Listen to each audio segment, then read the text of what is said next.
नमस्कार दोस्तों, स्वागत है आपका एक बार फिर से मेरे इस यूट्यूब चैनल पर।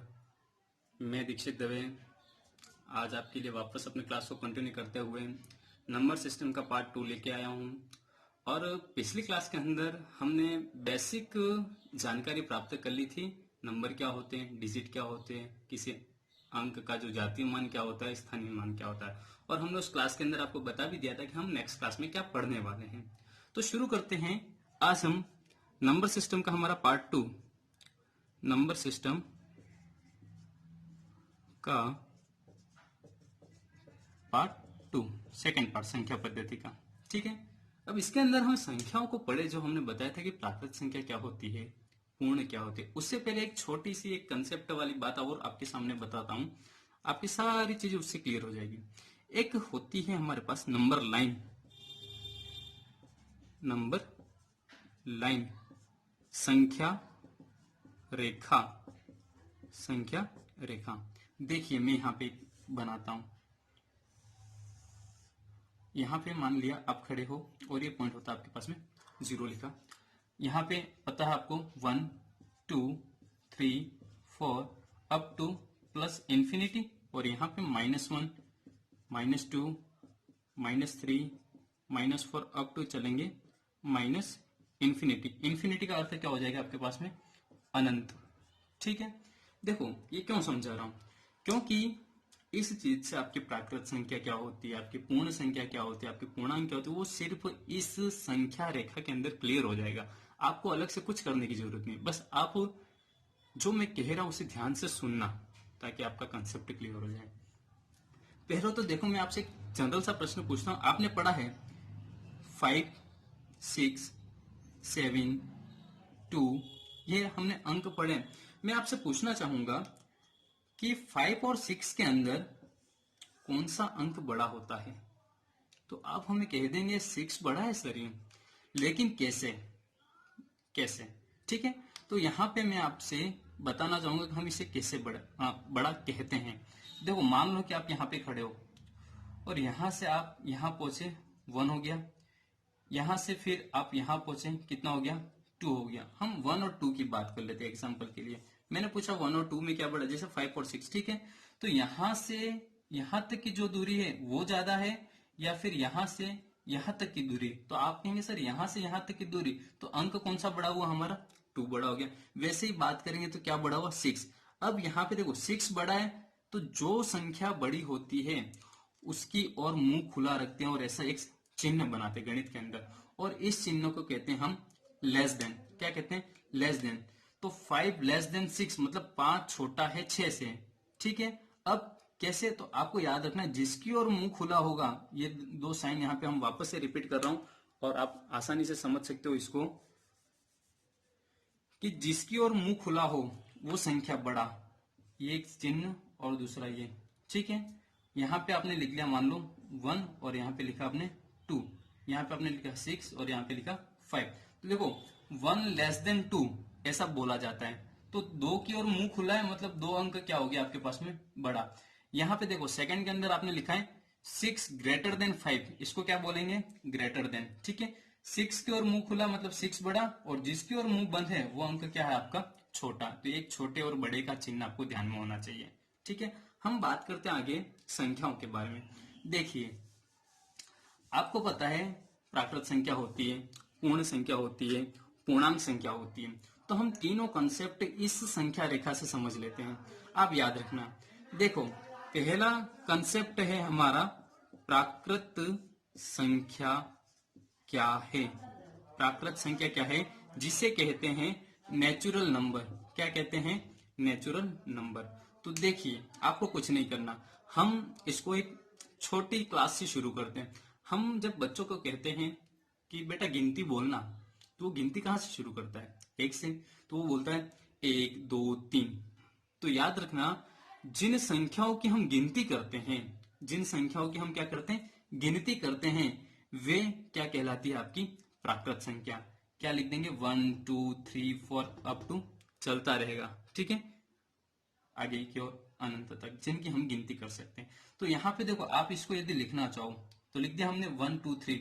अब सेकेंड कंसेप्ट होता है आपके पास में पूर्ण संख्या। पूर्ण संख्या, जिसको कहते हैं हम इंग्लिश के अंदर होल नंबर। क्या कहते हैं? Whole number. याद रखना, प्राकृत संख्या के अंदर यदि हम 0 को सम्मिलित कर देते हैं, शून्य को शामिल कर देते हैं, तो वह संख्या हमारी पूर्ण संख्या बन जाती है। तो एग्जाम्पल देखो, प्राकृत संख्या कौन सी? 1 2 3 4। इसके अंदर किसको शामिल करना? 0 को। तो ये 0 को शामिल कर दे हमने, तो ये जो संख्या है, ये संख्या आपकी क्या हो जाएगी? पूर्ण संख्या। क्या हो जाएगी? पूर्ण संख्या। शायद आपको नहीं दिख रहा हो तो मैं ये प्राकृत संख्या वाला एग्जांपल मिटाता हूं, यहां लिख देता हूं। देखो, प्राकृत संख्या कौन सी? 1 2 3 4। ठीक है, ये चलती है। इसके अंदर हम किसको सम्मिलित कर देते हैं? 0 को। तो वो संख्या क्या हो जाएगी? आपकी पूर्ण संख्या हो जाएगी। अब मैंने कहा था कि सर नंबर लाइन से अपन समझ लेंगे कैसे, तो आइए नंबर लाइन पे इसको बना देते हैं। आप परिभाषा लिखना चाहो लिख सकते हैं, ज्यादा कठिन नहीं है। यहाँ पे मैं लिखता हूँ, देखो ये 1 2 3 4 ये लिखा, तो यहां से ये जो भाग है वो आपका क्या होगा? नेचुरल नंबर, जिसे हम क्या कहते हैं? प्राकृत संख्या। ठीक है, यदि इस प्राकृत संख्या के अंदर हम किसको सम्मिलित कर दें? 0 को, तो यहां से ये जो चलेगा अनंत तक, वो आपका क्या हो जाएगा? आपके पास में पूर्ण संख्या। क्लियर है? नंबर लाइन से मैंने कहा था आसानी से समझ लेंगे। देखो यहाँ पे हमने लिख दिया। फिर से परिभाषा में रिपीट कर रहा हूं कि जिन संख्याओं की हम गिनती करते हैं उन्हें हम कहेंगे प्राकृत संख्या। और गिनती कहां से शुरू होती है? 1 से। तो प्राकृत संख्या शुरू कहां से होती है? तो प्राकृत संख्या कहां से शुरू होती है? 1 से शुरू होती है। ठीक है, रीट वाले ध्यान रखना, कथन कारण के अंदर आपसे पूछ सकता है प्रश्न। दूसरा, पूर्ण संख्या। पूर्ण संख्या कहां से शुरू होगी? पूर्ण संख्या कहां से शुरू होती है? आपकी 0 से शुरू होती है। ठीक है, अब यहाँ पे देखो एक बात बनती है कि सभी प्राकृत संख्याएं पूर्ण संख्याएं हैं। सही है। क्यों? प्राकृत संख्या पूर्ण संख्या है क्योंकि पूर्ण संख्या के अंदर 1 2 3 सारा आता है। अब दूसरा, क्या 0 प्राकृत संख्या है? नहीं है, क्योंकि 0 प्राकृत संख्या में नहीं आता है। ठीक है। तीसरा, पूर्ण संख्या कहां से शुरू होती है? तो 0 से। ठीक है। अगला आपसे पूछे, सबसे छोटी प्राकृत संख्या कौन सी हो जाएगी आपके पास में? 1। ठीक है। सबसे छोटी पूर्ण संख्या कौन सी हो जाएगी आपके पास में? 0, क्योंकि शुरू वहां से हो रही है, इसलिए हम उसको सबसे छोटी कह सकते हैं। अगला देखते हैं हम पूर्णांक संख्या। क्या देखते हैं? पूर्णांक संख्या, जिसको हम कहते हैं इंटीजर नंबर। क्या कहते हैं? Integer number. तो देखिए क्या होगा, आपने लिखा है 0 आ गया, 1 आ गया। यदि ये तो सारे कौन से थे? पॉजिटिव नंबर आ रहे थे अपने पास। कौन से? Positive number. अभी तक हमने एक भी नेगेटिव नंबर सम्मिलित नहीं किया। यदि इन सभी के अंदर ये जो नेगेटिव नंबर है, इन सभी को भी हम क्या कर लेते हैं? काउंट कर लेते हैं, तो वह संख्या हमारी कौन सी हो जाएगी? पूर्णांक संख्या। देखो यहाँ पे मैं वापस बना रहा हूं। ठीक है, ये 0 1 2 3 चलेगा इंफिनिटी, और यहाँ पे -1 -2 चलेगा इंफिनिटी। तो ये जो सारा समूह जिसके अंदर पॉजिटिव नंबर भी आ गया, जिसके अंदर नेगेटिव भी आ गया, जिसके अंदर शून्य भी आ गया, तो उसे हम क्या कह देंगे? उसे हम कहेंगे पूर्णांक संख्या। क्या कहेंगे? पूर्णांक संख्या। जब पूर्ण संख्याओं को धनात्मक और ऋणात्मक, ठीक है, ऋणात्मक दोनों में सम्मिलित कर लिया जाता है, तो उसका जो समुच्चय होता है, उस समुच्चय को हम क्या कह देंगे? पूर्णांक संख्याएं। क्या कहेंगे? पूर्णांक संख्या। आई बात समझ में कि प्राकृत संख्या क्या होती है, पूर्ण संख्या क्या होती है और पूर्णांक संख्या क्या होती है। बढ़ते हैं अगले कंसेप्ट की ओर, भाज्य संख्या है। भाज्य संख्या। आपके पास में जो कथन और कारण के जो भी क्वेश्चन है वो मैं आपके सामने लेके आऊंगा और आपके सारे डाउट क्लियर हो जाएंगे। हम पढ़ते हैं भाज्य संख्या या भाज्य संख्या है, और एक होती है आपके पास में अभाज्य संख्या है। अभाज्य संख्या है। देखो, भाज्य संख्या में सीधा सीधा याद रखना है, ये जो भाज्य संख्या है उसके अंदर हमें प्राकृत संख्या को समझना पड़ेगा। ठीक है। तो एग्जाम्पल या परिभाषा जो भी कहो, मैं बोल रहा हूं यहाँ पे कि वे प्राकृत संख्या है जो एक और खुद के अलावा किसी अन्य संख्या से विभाजित हो सकती है। तो हम कहते हैं जिसके आसानी से क्या हो जाए?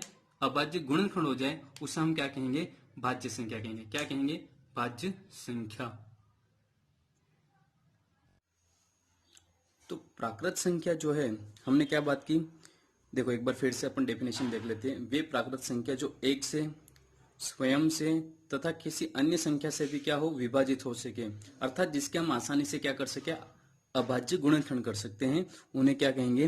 भाज्य संख्या है। एग्जाम्पल भाज्य संख्याओं के एग्जाम्पल देखो, शुरू कहां से होगी, 4, 6, 8, ये सारी संख्या। देखो ऐसा क्यों हुआ, हम प्राकृत संख्या की जो शुरुआत करते हैं, प्राकृत संख्या कहां से शुरू होती है, 1 से, 2, 3, आगे लिखो 4, 5, 6, यहां से। तो ये तो क्या हो गया आपका प्राकृत संख्याओं का समूह। अब हमने परिभाषा पढ़ी कि उसके आसानी से क्या होने चाहिए, गुणनखंड। तो क्या मुझे बताओ 1, 2 और 3 के हम गुणनखंड कर सकते हैं क्या, नहीं कर सकते, इसलिए इनको हमने भाज्य संख्याओं के अंदर नहीं। जबकि 4 जो है, 4 के गुणनखंड करो 2 × 2, 5 भी नहीं आएगा, 6 के करो 2 × 3। तो आई बात समझ में, 4, 6, 8, मतलब जिसका हम आसानी से क्या कर सके, अभाज्य गुणनखंड कर सके, उन्हें हम किसके अंदर सम्मिलित कर देंगे, भाज्य संख्याओं के अंदर।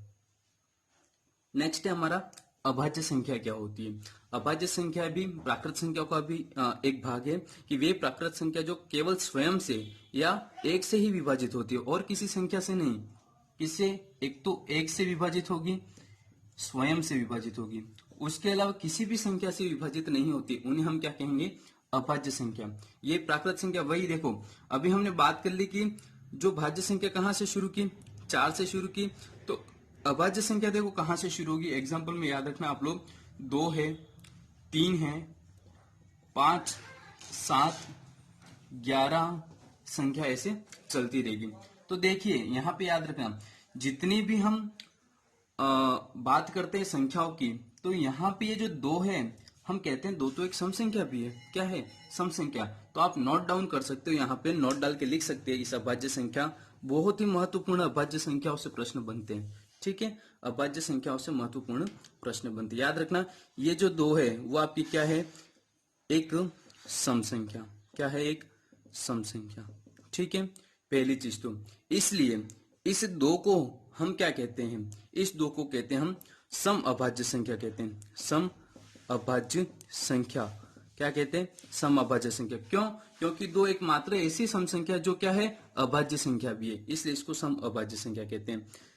एक और पॉइंट याद रखना, हमने एक को न तो भाज्य के अंदर काउंट किया और न ही अभाज्य के अंदर। तो जो एक है वो न तो आपकी भाज्य संख्या है और न ही आपकी अभाज्य संख्या है, ठीक है, एक न तो आपकी भाज्य संख्या है और न ही अभाज्य संख्या। एक और कंसेप्ट आप याद रख लेना, आगे हम बढ़ेंगे जब संख्याओं के बारे में, तो आपसे सीधा प्रश्न पूछते हैं कि 1 से 100 तक कितनी अभाज्य संख्या होती है, बताइए। फिर पूछता है आपसे 1 से 50 तक कितनी होती है, 1 से 25 तक कितनी होती है। तो ये सारे फैक्ट आप सीधे याद रख सकते हैं, ठीक है। मैं यहां पे लिख रहा हूं आपके सामने। आपसे पूछा जाता है 1 से 25 तक कितनी अभाज्य संख्याएं, कितनी अभाज्य संख्याएं होती है। तो याद रख लेना 1 से 25 तक आपकी 9 अभाज्य संख्या होती है। कौन कौन सी, शुरू करो, अभाज्य संख्या कहां से शुरू होगी, 2 से शुरू होगी। तो देखो 2, 3, 5, 7, 11, 13, 17 और बढ़ो 19, फिर क्या आएगा 23, ठीक है। गिनो 1, 2, 3, 4, 5, 6, 7, 8 और 9, क्योंकि हमें कहां तक कहा उसने 25, तो आगे तो कितना आ जाएगा, चलेंगे तो हमारे पास में आगे जब बढ़ेंगे तो 29 आ जाएगा, और 29 तो 25 से क्या ज्यादा। तो 1 से 25 तक कितनी अभाज्य संख्या होती है आपके सामने, 9। अगला प्रश्न पूछा आपके सामने कंसेप्ट के रूप में, 1 से 50 तक कितनी अभाज्य संख्या होती है, 1 से 50 तक कितनी अभाज्य संख्या होती है। तो सीधा याद रखना आप लोग 15 होती है। आगे पूछ लिया 1 से 100 तक, देखो प्रश्न पूछने का तरीका वो 1 से कह रहा है, ठीक है, ये ध्यान रखना। जबकि एक तो न तो भाज्य संख्या और न ही अभाज्य संख्या है।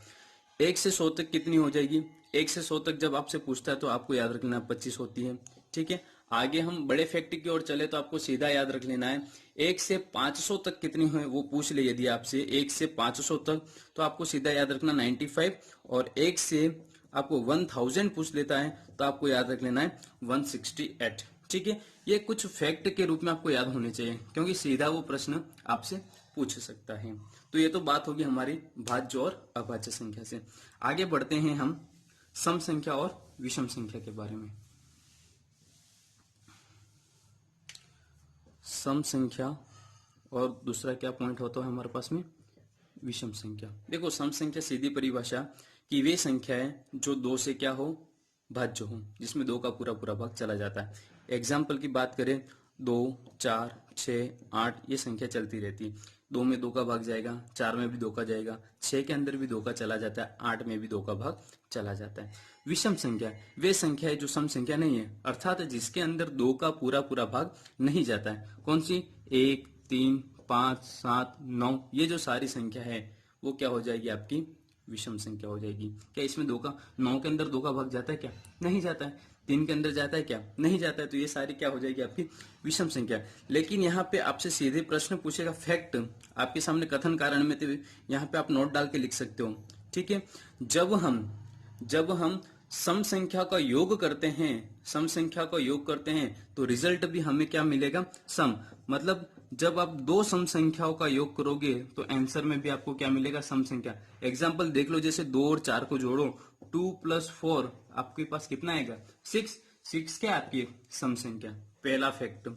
दूसरा फैक्ट, जब आप लोग 2 विषम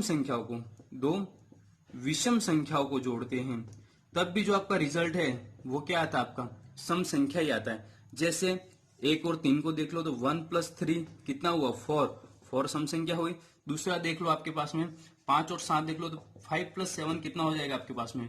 12 भी आपकी क्या है? सम संख्या। तो याद रख लेना, कथन कारण में सीधा पूछेगा, 2 सम संख्याओं को जोड़ते हैं तो रिजल्ट हमें क्या प्राप्त होता है?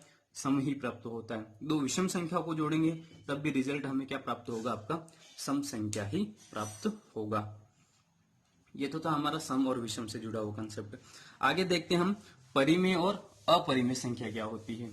परिमेय और अपरिमेय संख्या देखिए, परिमेय और दूसरा अपरिमेय संख्या। परिमेय और अपरिमेय संख्या है, ठीक है। देखो इसकी परिभाषा क्या, कि जब हम एक पूर्णांक को दूसरे पूर्णांक से भाग देते हैं तो हमारे पास जो लघुत्तम प्राप्त होता है वह क्या कहलाती है? परिमेय संख्या। तो आप यदि परिभाषा याद नहीं रहे तो कोई समस्या नहीं है, सीधा याद रखना ऐसी संख्या जिनको हम P/Q के रूप में लिख सकते हैं, जहां पे Q का मान क्या नहीं होना चाहिए? 0 नहीं होना चाहिए, उन्हें हम क्या कह देंगे? परिमेय संख्या। एग्जाम्पल के लिए देख लो आप लोग 1/2, 3/4, 5/2 ऐसी जितनी भी संख्या है, मान लो कि 5 है तो इस 5 के नीचे कुछ नहीं, मतलब कितना होता है? 1 तो होता ही है, ठीक है। तो ऐसी जो संख्या है जिसके अंदर Q, ये Q का मान जो हर वाला मान है वो 0 नहीं हो, तो ऐसी संख्या को हम क्या कह देंगे? परिमेय संख्या। और अपरिमेय किसे कहेंगे? जो परिमेय संख्या नहीं है वो आपकी क्या हो जाएगी? अपरिमेय संख्या हो जाएगी। क्या हो जाएगी? अपरिमेय। इसके अंदर एग्जाम्पल याद रख लेना आप लोग, पाई, √2, √3, √5 ऐसी जो संख्या रूट वाली आती है वो किसके अंदर गिनी जाएगी? हमारी परिमेय संख्या के अंदर गिनी जाएगी। किसके अंदर गिनी जाएगी? परिमेय। सीधा सीधा याद रखना, जिनको P/Q के रूप में लिख सकते हो वो परिमेय, और जिनको नहीं लिख सकते वो क्या हो जाएगी? आपकी अपरिमेय संख्या हो जाएगी। क्या हो जाएगी? अपरिमेय संख्या। ये जो संख्या पद्धति के अंदर मूल रूप से जो हम संख्या पढ़ते हैं वो सारी यहाँ पे क्लियर। अब एक छोटा सा एक प्रश्न आपसे कभी कभी पूछ लिया जाए तो हम छोटी बात को नजरअंदाज नहीं करेंगे।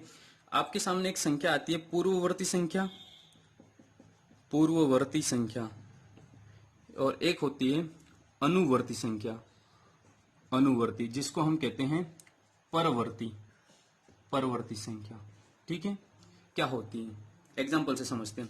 मान लिया आपने लिखा 167, प्रश्न पूछेगा 167 की पूर्ववर्ती संख्या क्या होगी? हम लिख देंगे 166। क्यों? पूर्व का मतलब पहले वाली संख्या, सीधा याद रखना, पहले वाली संख्या। क्या याद रखेंगे? पहले। तो 167 के पहले क्या आता है? 166। ठीक है। अनुवर्ती या परवर्ती, देखो अनु शब्द का हिंदी में अर्थ देखे तो क्या होता है? पीछे। ठीक है। और पर शब्द का अर्थ हिंदी में देखे तो क्या होता है? आपके बाद। वही एग्जाम्पल 167 की अनुवर्ती संख्या परवर्ती संख्या क्या हो जाएगी? तो बाद वाली संख्या क्या हुई आपके पास में? 168। तो जो संख्या दी हुई है उसकी पूर्ववर्ती तो पहले वाली, और अनुवर्ती या परवर्ती पूछे तो बाद वाली संख्या। ये बेसिक कंसेप्ट। और आप सब सीधे यदि प्रश्न पूछ ले फैक्ट के रूप में तो आप लोग 3-4 फैक्ट याद रख लेना। मैं आपके सामने यहाँ पे बता रहा हूँ। प्रश्न आप इसको विशिष्ट नोट के रूप में लिख सकते हैं। ठीक है। प्रश्न सीधा पूछेगा कि जो आपकी संख्या पद्धति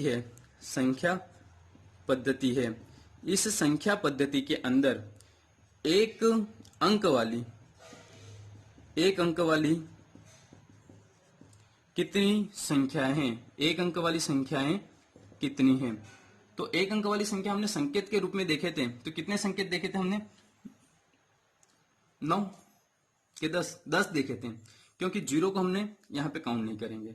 दूसरा देखो 1 2 3 4 5 6 7 8 9, एक अंक आ रहा है इसके अंदर, इसलिए ये एक अंक वाली संख्या। आपसे पूछ लिया गया 2 अंक वाली कितनी संख्या है, 2 अंक वाली कितनी संख्या, 2 अंक वाली संख्या शुरू कहां से, 10 से लेके कहां तक चलेगी आपकी 99, तो कितना हो जाएगा आपके पास में 90।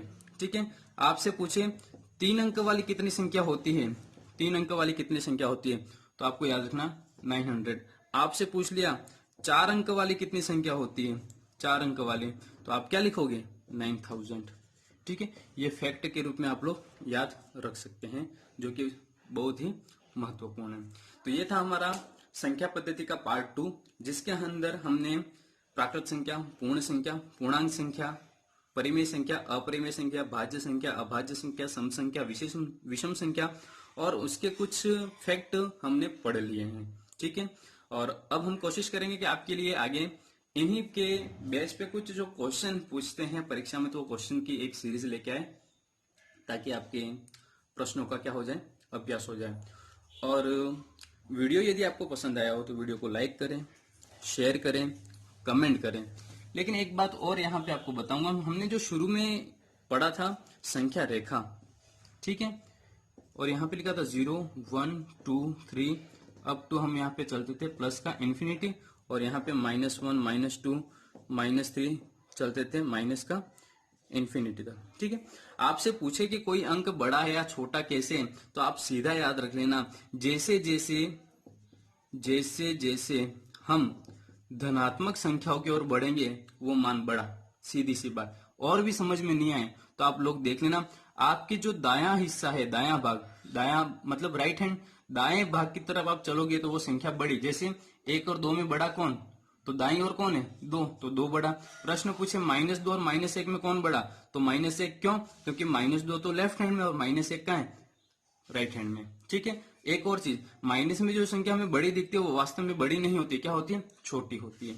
ये आप ध्यान रख लेना। एक चीज रह गई थी आपसे शेयर करनी। ठीक है। तो वीडियो को अंत तक देखने के लिए आपका धन्यवाद, और चैनल को सब्सक्राइब कर ले जो छात्र नए हैं। जय हिंद, जय भारत।